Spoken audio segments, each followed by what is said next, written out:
it's very different from what I did before, and I think that's what's cool about the sequel is that it's not just the same jokes again. It's the stakes are different for all the characters, and that's really cool.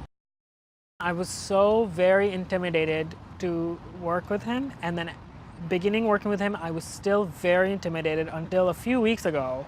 So I've been working with him since June, and I would just be very formal around him, be like, hi. I almost called him sir a few times, and I was like, don't say that.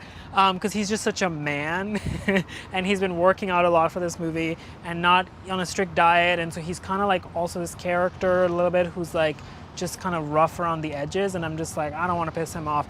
And then a few weeks ago, he just sat next to me when we were shooting the end of the movie up on the location, and we just started chatting, and he was like the nicest guy.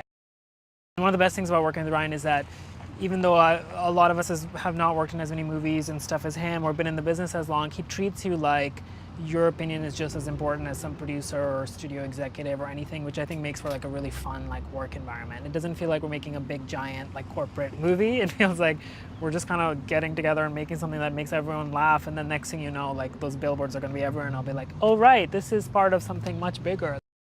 If you watch his movies, you would think that he would be like this really like intense guy, but he's actually really sweet because his movies are very violent. So I met him for the first time on the set, and he's genuinely like the nicest, sweetest guy, and like very soft-spoken, and then has this inner like badass action hero in him, because when he directs action, it's like the most amazing thing you've ever seen.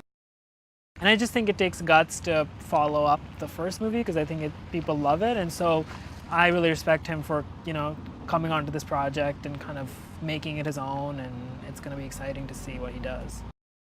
There's more action in it, which we didn't have the first time, and we have one of the best action directors doing the action, so I'm just really excited to kind of see what we can do, because the Deadpool action is different from other movies because it has comedy weaved into it.